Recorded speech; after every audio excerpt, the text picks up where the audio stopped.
Hello friends, कैसे हैं आप? आपका बहुत बहुत स्वागत है हिंदी साहित्य की इस क्लास में, जहां पर हम हिंदी साहित्य के उद्भव और विकास से संबंधित प्रैक्टिस सेट हल कर रहे हैं।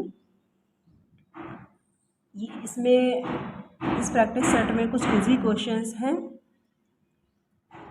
जो कि जिन्होंने अभी अपनी तैयारी स्टार्ट की है या जो तैयारी स्टार्ट किए हुए जिनको थोड़ा ही समय हुआ है उनके लिए ये उपयोगी हो सकते हैं। अब इसके बाद इससे नेक्स्ट लेवल के क्वेश्चंस भी आएंगे, तो आप देखते रहिए। पिछले वीडियो में हमने 25 क्वेश्चन हल किए थे। आइए इससे आगे के क्वेश्चन देखते हैं। अपभ्रंश साहित्य में काव्य शैलियाँ थीं, तो अपभ्रंश साहित्य में कौन कौन सी काव्य शैलियाँ प्रचलित थी? ऑप्शन ए दोहा शैली, बी पद्दरिया शैली, सी गेय शैली, डी ये सभी। तो अपभ्रंश साहित्य में फ्रेंड्स ये सारी शैलियाँ प्रचलित थी, तो ये सभी हो जाएगा इसका आंसर। नेक्स्ट क्वेश्चन 27 देखते हैं। दोहा शैली संस्कृत के किस छंद का प्रतीक है? आर्या छंद, रास छंद, बसंत तिलका, इनमें से कोई नहीं। तो दोहा शैली जो है ये आर्या छंद का प्रतीक है। जैन और बौद्ध ने किस प्रकार के दोहों की रचना की? जैन साहित्य और बौद्ध साहित्य में किस प्रकार के दोहों की रचना की है, वो यहाँ पर पूछा जा रहा है। तो जैन और बौद्धों ने ए राजनीतिक, बी श्रृंगार विषयक, सी उपदेश प्रधान, डी इनमें से कोई नहीं। तो बताइए जैन और बौद्धों ने किस प्रकार के दोहों की रचना अपने साहित्य में की थी? ए राजनीतिक, बी श्रृंगार विषयक, सी उपदेश प्रधान, डी इनमें से कोई नहीं।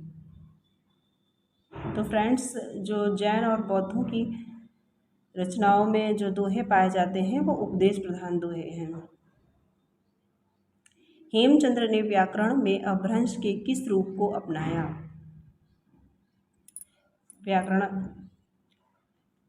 जो व्याकरण ग्रंथ हेमचंद ने लिखा है उसमें उन्होंने अपभ्रंश का जो रूप लिया है वो कौन सा रूप है? ऑप्शन ए नगरी, बी ग्राम्य, सी आदिवासी, डी इनमें से कोई नहीं।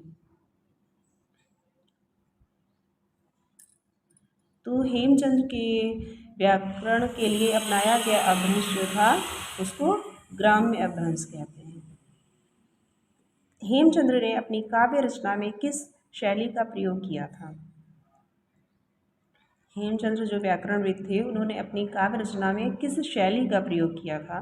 पहले तो अपभ्रंश पूछा गया था, अब इसमें है कि इन्होंने किस शैली का प्रयोग किया हुआ था। तो दोहा शैली, गेय शैली, पद्दरिया शैली, इनमें से कोई नहीं। तो हेमचंद ने अपनी रचनाओं में गेय शैली का प्रयोग किया था। गेय शैली की भाषा थी, गेय शैली की जो भाषा थी वो क्या थी? साहित्यिक काव्य भाषा थी, संस्कृत भाषा थी, लोक भाषा थी, इनमें से कोई नहीं।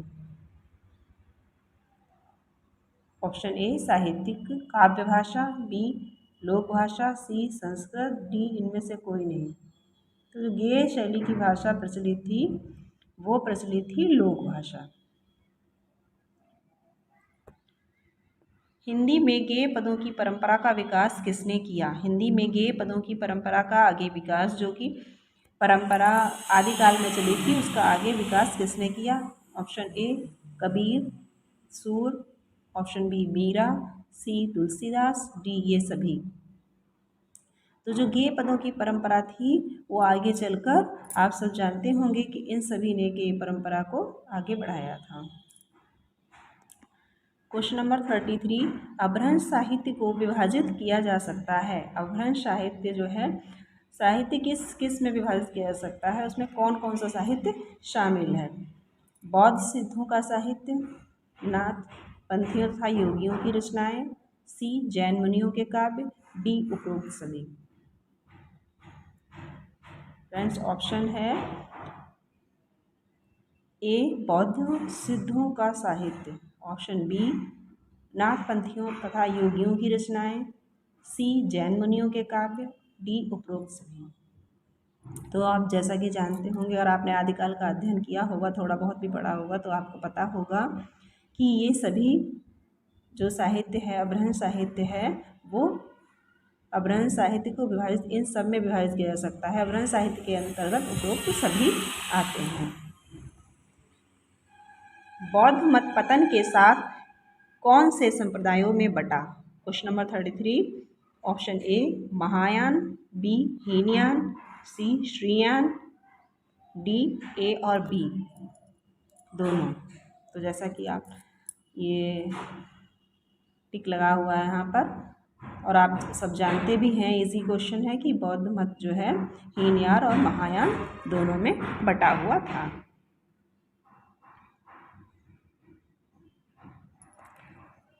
आगे देखते हैं।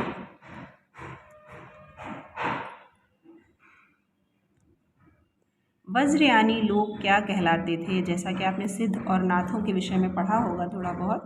वज्रयानी लोग क्या कहलाते थे? तो वज्रयान सिद्धों का विकास कहाँ से हुआ था?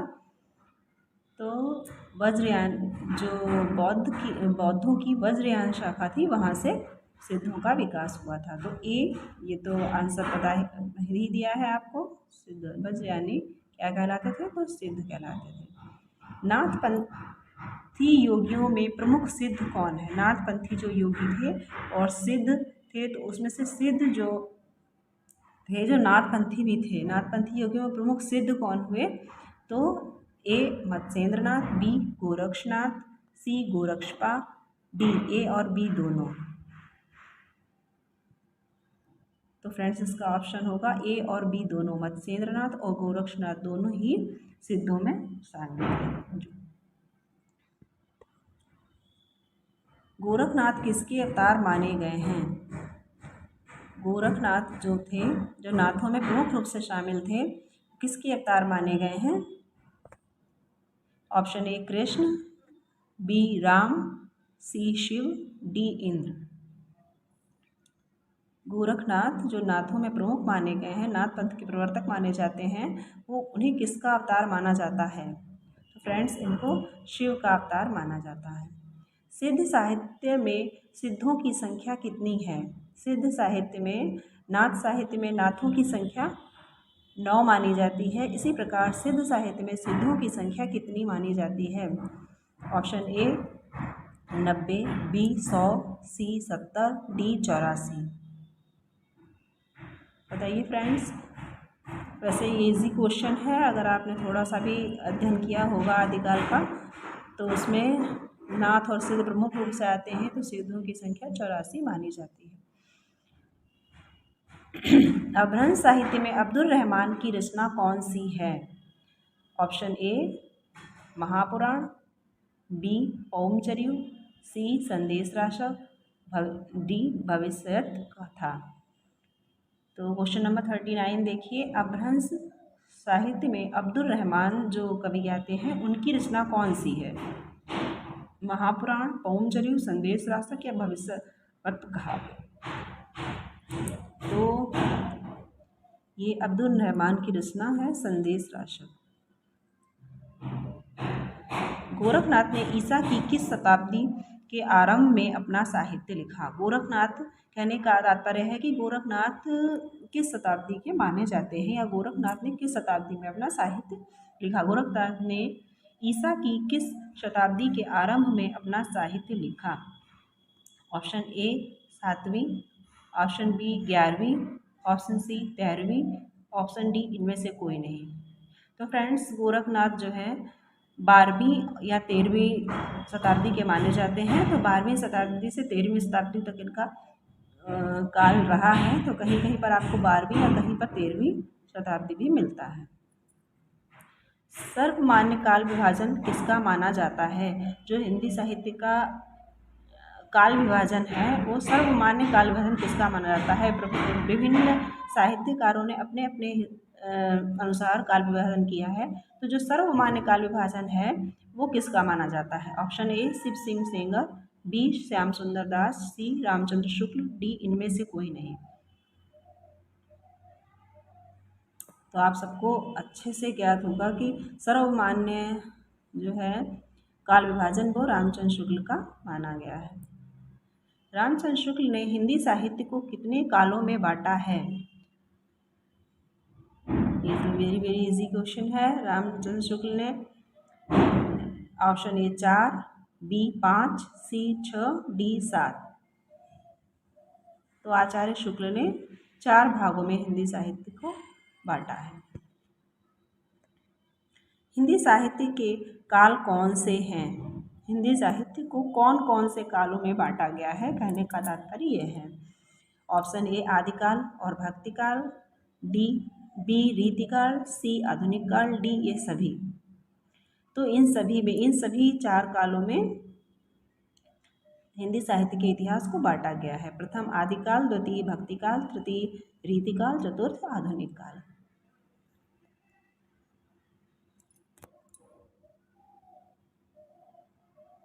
क्वेश्चन नंबर 44, हिंदी साहित्य के ऐतिहासिक ग्रंथ की सबसे पहले रचना हुई। जो हिंदी साहित्य का इतिहास लिखा गया, उस ऐतिहासिक ग्रंथ की रचना कब हुई? मतलब ऐसा कौन सा ग्रंथ है जिसकी रचना सर्वप्रथम हुई, सबसे पहले हुई, वही यहाँ पर पूछा जा रहा है। हिंदी साहित्य के ऐतिहासिक ग्रंथ की सबसे पहले रचना हुई। ए 1750 ईस्वी, बी 1883 ईस्वी, सी 1839 ईस्वी, डी 1800 ईस्वी।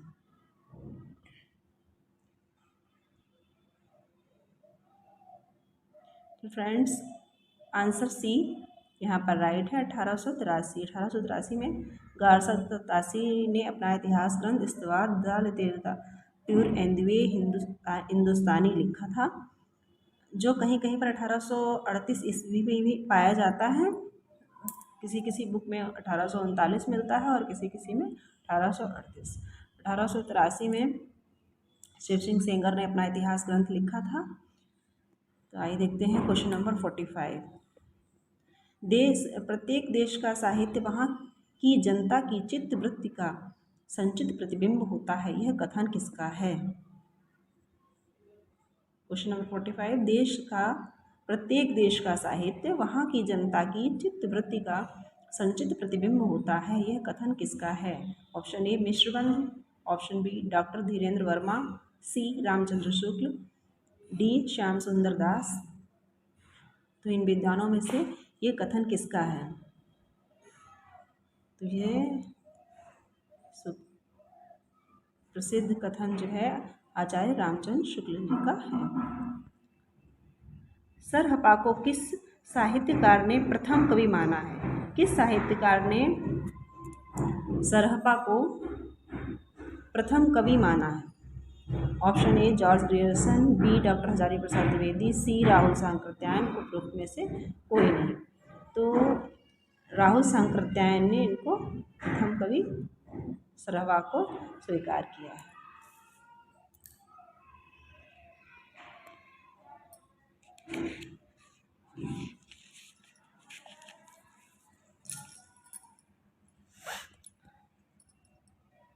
क्वेश्चन नंबर 47, मौलवी करीमुद्दीन ने तज़किराए जुआ-ए हिंदी की रचना कब की थी, किस सन में की थी?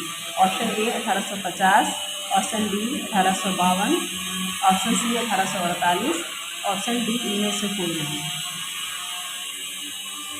मौलवी करीमुद्दीन ने जो अपना इतिहास ग्रंथ लिखा था, जिसका की नाम है तज़किराए जुआ-ए हिंदी, जिसमें इन्होंने सिर्फ और सिर्फ 62 हिंदी कवियों का विवेचन किया है। बाकी 62 कवि ही इन्होंने हिंदी के माने हैं, बाकी सब उर्दू के माने हैं। तो ये इनका इतिहास ग्रंथ कब प्रकाशित हुआ था?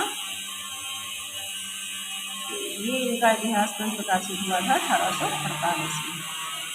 हिंदी साहित्य उद्भव और विकास के लेखक कौन हैं? हिंदी साहित्य उद्भव और विकास के लेखक कौन हैं? ए रामचंद्र शुक्ल, बी हजारी प्रसाद द्विवेदी, सी डॉक्टर नगेन, डी इनमें से कोई नहीं। क्वेश्चन नंबर 48, तो हिंदी साहित्य उद्भव और विकास नामक ग्रंथ जो है हजारी प्रसाद द्विवेदी का लिखा हुआ है। इस्तवार द लिटरेचर एंड वे हिंदुस्तानी का हिंदी अनुवाद किसने किया था? गारसा तासी का जो ग्रंथ है, जिसको प्रथम हिंदी साहित्य का प्रथम इतिहास ग्रंथ होने का गौरव प्राप्त है, ये किसका लिखा हुआ है, इसका हिंदी अनुवाद किसने किया है? ए हजारी प्रसाद द्विवेदी, बी श्याम सुंदर दास, सी लक्ष्मी सागर वार्ष्णेय, डी डॉक्टर नगेंद्र। तो फ्रेंड्स इसका हिंदी अनुवाद किया है डॉक्टर लक्ष्मी सागर वार्ष्णेय ने। गार्सदा तासी की इस्तवार लिटरेचर एंड द वे हिंदुस्तानी का अनुवाद कब प्रकाशित हुआ? जो लक्ष्मी सागर वार्ष्णेय ने इनका हिंदी अनुवाद इस ग्रंथ किया, ये फ्रेंच में लिखा हुआ ग्रंथ था, इसका हिंदी अनुवाद किया है लक्ष्मी सागर वार्ष्णेय जी ने। तो इसका हिंदी अनुवाद कब प्रकाशित हुआ था? ऑप्शन ए 1948, बी 1950, सी 1952, 1954। 1948 ईस्वी में, 1950 ईस्वी में, 1952 ईस्वी में, 1954 ईस्वी में। तो फ्रेंड्स ये प्रकाशित हुआ था 1952 ईस्वी में। डॉक्टर नगेंद्र द्वारा हिंदी साहित्य का इतिहास नागरी प्रचारिणी सभा के माध्यम से कितने खंडों में प्रस्तुत किया गया? डॉक्टर नगेंद्र द्वारा हिंदी साहित्य का इतिहास नागरी प्रचारिणी सभा के माध्यम से कितने खंडों में प्रस्तुत किया गया है? तो फ्रेंड्स ये ऑप्शन है इसका ए 20 खंडों में, ऑप्शन बी 30 खंडों में, ऑप्शन सी 18 खंडों में, ऑप्शन डी 15 खंडों में। तो फ्रेंड्स ये प्रकाशित हुआ था 18 में दिया हुआ है, कहीं कहीं किसी बुक में 16 खंडों में भी मिलता है। निम्नलिखित में से कौन मिश्र बंधुओं में नहीं है? मिश्र बंधु जिन्होंने अपना इतिहास ग्रंथ मिश्र बंधु विनोद लिखा था, जो कि 1913 में प्रकाशित हुआ था, उसमें कौन कौन मिश्र बंधुओं में कौन शामिल नहीं है? मिश्र बंधु पिछले वीडियो में देखा था कि मिश्र बंधु में कितने मिश्र बंधु थे? 3 थे। तो इनमें कौन ऑप्शन दिया हुआ है? ए गणेश बिहारी मिश्र, बी श्याम बिहारी मिश्र, सी सुखदेव बिहारी मिश्र, डी प्रताप नारायण मिश्र। तो इसमें से कौन शामिल नहीं है? तो ऑप्शन डी जो है राइट आंसर है। अब्दुल रहमान रचित संदेश राशक किस प्रकार की रचना है? अब्दुल रहमान रचित संदेश राशक किस प्रकार की रचना है? ऑप्शन ए वीर रस प्रधान, बी विप्रलंब प्रधान संदेश रचना, सी श्रृंगार रस प्रधान, डी उपदेश नीति प्रधान रचना। तो फ्रेंड्स इसका राइट आंसर होगा बी विप्रलंब प्रधान संदेश रचना। निम्न साहित्य के इतिहासकारों में सबसे प्राचीन कौन है? Option A Shiv Singh Sengar, B Mishra Bandhu, C Shyam Sundar Das, D Ramchandra Shukla. जो निम्न इतिहासकार दिए हैं इनमें सबसे प्राचीन इतिहासकार कौन है? तो फ्रेंड्स इसमें शिव सिंह सेंगर सबसे प्राचीन इतिहासकार हैं।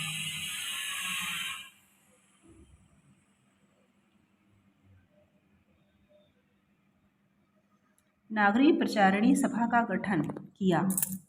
नागरी प्रचारिणी सभा जिसने कि हिंदी साहित्य का बृहद इतिहास प्रकाशित किया है, वो उसका गठन किसने किया था? Option A Bharatendu, option B Shyam Sundar Das, option C Mahavir Prasad Dwivedi, D इनमें से कोई नहीं। तो इसका राइट आंसर होगा श्याम सुंदर दास। डॉक्टर गणपति चंद्रगुप्त ने किसे हिंदी का प्रथम कवि माना है? डॉक्टर गणपति चंद्रगुप्त जिनका कि इतिहास ग्रंथ है हिंदी साहित्य का वैज्ञानिक इतिहास, इन्होंने इसमें हिंदी का प्रथम कवि किसे स्वीकार किया है? Option A Swayambhu, option B Vidyapati, option C Udayvant, option D Shalibhadra Suri. तो गणपति चंद्रगुप्त जी ने शालिभद्र सूरि को हिंदी का प्रथम कवि माना है। ग्रियर्सन ने आदिकाल को नाम दिया। ग्रियर्सन, जॉर्ज ग्रियर्सन, जिनका the modern vernacular literature of Hindustan जिनका इतिहास ग्रंथ है, उन्होंने उसमें आदिकाल को क्या नाम दिया है? ऑप्शन ए प्रारंभिक काल, ऑप्शन बी संधि काल, ऑप्शन सी चारण काल, ऑप्शन डी बीजोपन काल। तो इसका राइट आंसर है चारण काल। सबसे पहले ग्रियर्सन ने आदिकाल को चारण काल कहा। आदिकाल को राम कुमार वर्मा ने नाम दिया। डॉक्टर राम कुमार वर्मा ने आदिकाल को क्या नाम दिया? ऑप्शन ए संधि काल, ऑप्शन बी चारण काल, ऑप्शन सी प्रारंभिक काल, ऑप्शन डी इनमें से कोई नहीं। तो आदिकाल को रामकुमार वर्मा ने संधि काल एवं चारण काल दोनों कहा है। तो इसमें यहाँ पर संधि काल दिया हुआ है, वैसे इन्होंने संधि काल और चारण काल दोनों कहा है। 700 से 1000 ईस्वी तक के समय को इन्होंने संधि काल कहा है और उससे आगे को चारण काल कहा है। मध्यकाल, उससे आगे मध्यकाल तक इन्होंने आदिकाल को चारण काल कहा है। क्वेश्चन नंबर 59, आदिकाल को बीजोपन काल किसने कहा है? आदिकाल को बीजोपन काल किसने कहा है? Option A Vishwabandhu, option B Mahavir Prasad Dwivedi, option C Hazari Prasad Dwivedi, option D इनमें से कोई नहीं। तो इसका राइट आंसर है महावीर प्रसाद द्विवेदी ने आदिकाल को बीजोपन काल कहा। डॉक्टर रामकुमार वर्मा ने काल विभाजन किया है। डॉक्टर रामकुमार वर्मा ने क्या कैसा काल विभाजन किया, उसमें कौन कौन से काल रखे हुए हैं? ऑप्शन ए संधि एवं चारण काल, बी भक्ति काल एवं रीति काल, सी आधुनिक काल, डी ये सभी। तो डॉक्टर रामकुमार वर्मा ने अपने काल विभाजन में आदिकाल को दो भागों में संधि एवं चारण काल में बांटा है, भक्ति काल, फिर उसके बाद रीति काल और सी आधुनिक काल। तो ये यहाँ पर राइट आंसर हो जाएगा ये सभी। तो इन्होंने ये सभी कालखंडों में हिंदी साहित्य के इतिहास को विभाजित किया है। तो आज यहाँ पर 60 क्वेश्चन हो गए हैं फ्रेंड्स, और वीडियो लंबा होता जा रहा है। तो आगे के क्वेश्चंस जो हैं आगे की वीडियो में इससे आगे का कोई टॉपिक उठाते हैं, फिर उसके बाद इससे नेक्स्ट लेवल के क्वेश्चंस लाएंगे फ्रेंड्स। तो वीडियो अगर अच्छा लगे और आपकी प्रैक्टिस में इससे कुछ हेल्प मिले तो प्लीज़ लाइक, शेयर और सब्सक्राइब कीजिए और बेल आइकन दबा दीजिए ताकि आपको सारी वीडियो की नोटिफिकेशन टाइमली मिलती रहे। ओके, धन्यवाद।